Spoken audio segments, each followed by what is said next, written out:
전남지사가 윤석열 대통령 당선인의 환대 속에 개별 면담하고 전남 지역 현안을 건의했습니다. 윤 당선인은 전남 발전에 관심이 크다고 답했습니다. 국민의힘이 광주광역시장 후보를 경선을 통해 결정할 전망입니다. 4년 전 광주 전남에서 후보조차 내지 못했는데 이제는 기초단체장 후보도 경선을 준비하고 있습니다. 더불어민주당이 오는 6월 지방선거의 광주 전남 공천 작업에 속도를 내지만 공천 룰을 놓고 확실한 원칙이 없어 민주당에 대한 불신만 키우고 있다는 지적이 나오고 있습니다. 지난해 11월 전기 노동자 고 김다운 씨가 고압 전류에 감전돼 숨진 사고 이후 한국전력 공사 현장에는 여전히 불법 재하 도급이 만연한 걸로 드러났습니다. 여러분 안녕하십니까? KBC 8시 뉴스입니다. 김용록 전남지사가 윤석열 대통령 당선인의 환대 속에 개별 면담하고 전남 지역 현안을 건의했습니다. 윤 당선인은 전남 발전에 관심이 크다며 잘 검토해보겠다고 말했습니다. 정지용 기자의 보도입니다. 김용록 전남지사가 대통령직 인수위원회를 방문해 윤석열 당선인과 면담하고 대선 8대 공약과 추가 현안 사업에 국정과제 채택을 건의했습니다. 또 공약에는 빠져있는 의과대 설립과 해상풍력 사업을 거듭 설명하고 우선 추진해야 한다며 도움을 요청했습니다. 이번 개별 면담은 김용록 지사의 요청으로 이루어졌고 윤 당선인의 따뜻한 환대 속에 25분간 진행됐습니다. 국립대통합 차원에서 잘 경청을 하고 이렇게 검토를 잘 하시겠다는 그런 취지로 말씀을 하셨습니다. 문영훈 광주광역시장 권한대행은 윤석열 당선인과 시도지사 간담회에 참석해 현안 사업을 설명하고 국정과제 채택을 요청했습니다. 인공지능 사업과 프리미엄 가전, 첨단 의료 복합단지 조성 등 5대 사업의 중심 도시로 도약할 수 있도록 제도 개선을 건의했습니다. 신속하게 좀 진행이 될 수 있도록 대비 타당성 검토 제도의 대폭적인 절차 간소화 또는 폐지 등도 저희가 요청을 드렸고요. 광주광역시와 전남도는 윤석열 당선인에게 지역 현안을 설명한 만큼 인수위원을 상대로 국정과제 채택을 설득해 나갈 예정입니다. KBC 정주영입니다. 국민의힘이 광주광역시장 후보를 경선을 통해 결정할 전망입니다. 4년 전 자유한국당 시절 광주 전남에서 후보조차 내지 못했지만 이번엔 기초단체장 후보도 경선을 준비하고 있습니다. 이형길 기자의 보도입니다. 하원식 대통령직 인수위 자문위원이 광주광역시장 출마를 선언했습니다. 국민의힘 광주 서구을 당협위원장을 맡고 있는 하원식 위원은 일자리 시장을 내세웠습니다. 광주에서 민주당 일당 독점을 끝내고 새로운 중앙정부와 소통할 수 있는 후보를 지지해달라고 호소했습니다. 일당 독점 끝장내고 중앙정부와 한라인을 이뤄 소통하고 교감하는 국민의힘 광주광역시장을 만들기 위해 외롭고 힘든 일을 가고자 합니다. 주기환 인수위 전문위원도 국민의힘의 광주광역시장 후보 공천을 신청했습니다. 주기환 전문위원은 다음 주 중 광주에서 공식 출마 선언에 나서겠다고 밝혔습니다. 광주지검 수사과장 출신인 주기환 위원은 윤석열 당선인이 광주지검에서 검사로 근무할 당시 윤 당선인과 인연을 맺었습니다. 국민의힘은 전남도지사에 이어 광주광역시장도 2명의 입지자가 나오면서 광주 전남 광역단체장 경선을 준비하고 있습니다. 이에 더해 기초단체장도 광주 전 구청장 선거에 후보를 내는 데 더해 복수의 입지자가 신청할 경우 경선을 치를 예정입니다. 지난 2018년 지방선거에서 광주에서는 비례대표를 제외한 단 한 지역에서도 후보를 내지 못했던 국민의힘. 대선 승리를 기반으로 광주 전남에서 본격적으로 정치적 기반을 닦기 위한 지방선거 준비가 속도를 내고 있습니다. KBC 이영길입니다. 더불어민주당이 오는 6월 지방선거의 광주 전남 공천 작업에 속도를 내고 있습니다. 하지만 공천 룰을 놓고 확실한 원칙이 없어 민주당에 대한 불신만 키우고 있다는 지적이 나오고 있는데요. 백지훈 기자가 공천 룰 논란에 대해 정리했습니다. 요즘 더불어민주당의 지방선거 공천 과정을 한마디로 정리하면 코에 붙이면 코걸이, 귀에 붙이면 귀걸이입니다. 먼저 음주운전 적발 기준입니다.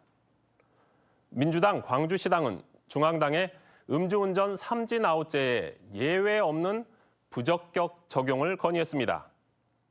하지만 중앙당은 예외 없는을 살리고 15년 이내 3회 이상 적발자는 부적격 판정하는 것으로 한 발 물러섰습니다. 반대로 윤창호법 시행 이후 면허 취소자 부적격은 면허 취소자에서 적발자로 오히려 기준을 강화했습니다. 공천 룰을 놓고 논란이 컸던 것이 여성과 청년 경쟁 선거구입니다. 민주당이 광주 전남에서 고인물이 안 되기 위해 여성과 청년에게 정치 참여 기회를 확대하자는 얘기인데 모두가 공감하는 듯했습니다. 하지만 필요성은 인정하지만 내 지역구에서는 안 된다는 전형적인 내로남불식 반응이 나오며 공정성 문제를 제기했습니다. 공관위원 명단 비공개를 놓고는 밀실 공천이라는 말이 나올 정도입니다. 사실 공정성 담보를 위해서는 비공개가 맞는 것 같은데 들리는 소문은 지역위원장이나 국회의원들에게 줄 세우기 위한 비공개가 아니냐는 논란이 일고 있습니다. 민주당 공천에 대한 신뢰도가 무너지고 있다는 방증입니다. 대선 패배의 후유증을 떨쳐버리기 위해서라도 누구나 공감할 수 있는 공천 과정이 필요한 때입니다. KBC 백지훈입니다. 광주 전남 경찰이 6일 지방선거와 관련해 40여 건의 수사를 진행하는 것으로 조사됐습니다. 광주경찰청은 금품 제공 의혹이 제기된 담양군수 예비후보 1명을 입건해 압수수색을 하고 광주 서구청장 예비후보에 대한 허위사실 유포와 관련해 피의자 1명을 입건해 수사 중입니다. 전남경찰청은 지방선거와 관련해 금품 제공 18건, 공무원 개입 6건, 사전선거운동 4건 등 모두 41건, 91명에 대해 수사를 진행하고 있다고 밝혔습니다.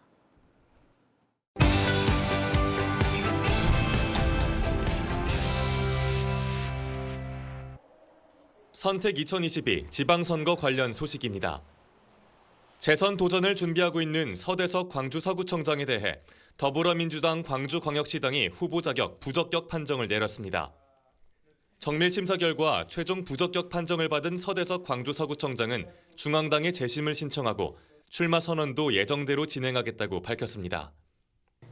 문현철 광주 기본소득당 공동위원장이 광주광역시장 출마를 선언했습니다. 문현철 위원장은 광주광역시 의회에서 출마 기자회견을 열고 광주를 청년이 떠나지 않아도 되는 도시, 문화예술 모범도시, 차별금지 앞장서는 도시로 만들겠다며 출사표를 던졌습니다. 민점기 진보당 전남지사 후보가 전남지사 출마를 선언한 이정현 전 새누리당 대표에게 정계를 떠나라고 직격탄을 날렸습니다.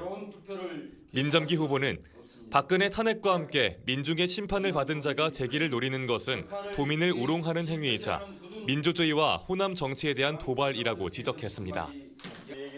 현역 광주광역시 의원이 이용섭 광주광역시장 예비후보 선거 캠프에 합류한 것에 대한 논란이 이어지고 있습니다. 정의당 광주시당은 논평을 내고 김광란, 김익주 광주시 의원이 이용섭 광주시장 예비후보 캠프에 합류한 것은 견제와 감시를 해야 할 시의원의 직분에 어긋난다며 비판했습니다. 지금까지 6일 지방선거 소식이었습니다.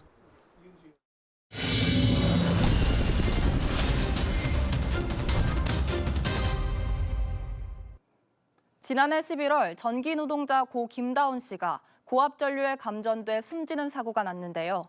이후 한국전력은 대책 마련을 약속했지만 현장에서는 여전히 불법 재하도급이 만연하고 있는 것으로 드러났습니다. 조윤정 기자입니다.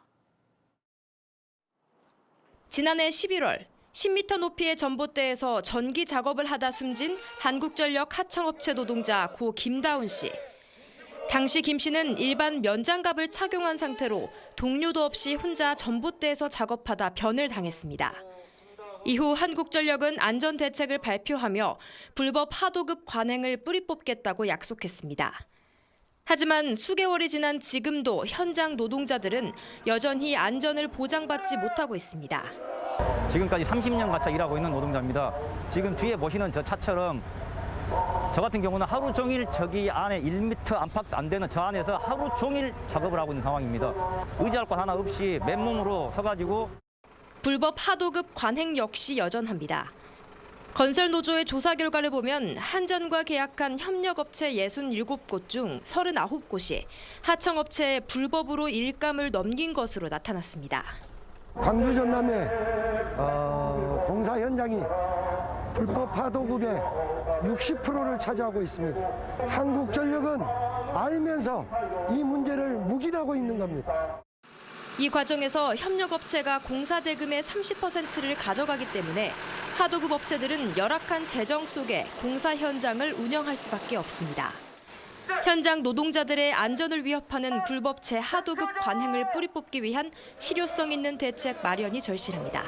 KBC 조윤정입니다. 광주 전남 코로나19 신규 확진자가 다시 2만 명 아래로 떨어졌습니다. 광주광역시와 전라남도에 따르면 오늘 6시까지 광주 전남에서 16,991명이 신규 확진되면서 이달 들어 처음으로 2만 명대를 넘어선 어제와 비교해 3,000명 넘게 감소했습니다. 전남에서는 22개 모든 시군에서 확진자가 발생한 가운데 지역별로는 순천이 1,755명으로 가장 많았고 목포와 여수에서도 1,000명이 넘는 확진자가 나왔습니다. 9억 원대의 자금 횡령 의혹을 받고 있는 박용하 전 여수상공회의소 회장에 대해 고가 와인의 세관 신고 누락 의혹까지 제기되고 있습니다. 여수상의가 검찰에 제출한 고소장에는 박 전 회장이 지난 2017년 국내 시중가 기준 한 병에 700에서 900만 원가량의 와인 3병을 프랑스에서 구입한 뒤 국내에 반입했다는 내용이 들어있는 걸로 알려졌으며 이 과정에서 면세한도 600달러 초과분에 대한 세관 신고를 하지 않았을 것이라는 의혹이 나왔습니다.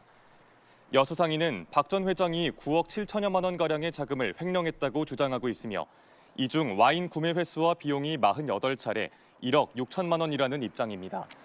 박 전 회장은 현재 횡령 의혹과 관련한 입장 표명을 하지 않고 있습니다. 건조한 날씨 속에 전남 지역에서 화재가 잇따랐습니다.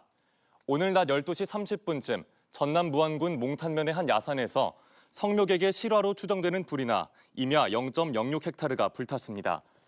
앞서 낮 12시쯤엔 전남 강진군 도안면의 한 임야에서 화재가 발생해 임야 0.01헥타르를 태우고 1시간 만에 꺼졌습니다. 만취 상태로 음주운전을 하던 30대가 역주행을 해 마주오던 승용차를 들이받아 경찰에 붙잡혔습니다. 광주 서부경찰서는 오늘 새벽 12시 40분쯤 광주 내방동의 한 도로에서 60대 남성의 승용차를 들이받은 30대 여성을 붙잡아 조사하고 있습니다. 경찰 조사 결과 30대 여성은 사고 당시 만취 상태였던 걸로 드러났고 역주행을 하다 사고를 낸 걸로 확인됐습니다. 금전 문제로 다툰 뒤 노모의 집에 불을 지른 50대 남성이 경찰에 붙잡혔습니다. 전남 여수경찰서는 어젯밤 11시쯤 금전 문제로 다투다 84살 노모의 집에 불을 지른 혐의로 57살 남성 A씨를 붙잡아 조사하고 있습니다. 범행 현장에서 체포된 A씨는 만취 상태였으며 경찰은 A씨를 상대로 정확한 범행 동기 등을 조사하고 있습니다. 전라남도 교육청과 한국농수산식품유통공사가 저탄소 식생활 실천 확산을 위해 협력하기로 했습니다. 양 기관은 업무 협약을 맺고 저탄소 식생활 실천 확산을 위해 친환경 식자재를 공급하는 한편 협력 사업 수행에 필요하면 실무 협의회를 구성, 운영하기로 했습니다. 또 먹거리 생산, 유통, 소비 전 과정에서 발생하는 탄소 배출 절감을 위해 저탄소 식생활 캠페인인 코리아 그린 푸드 데이를 운영할 방침입니다.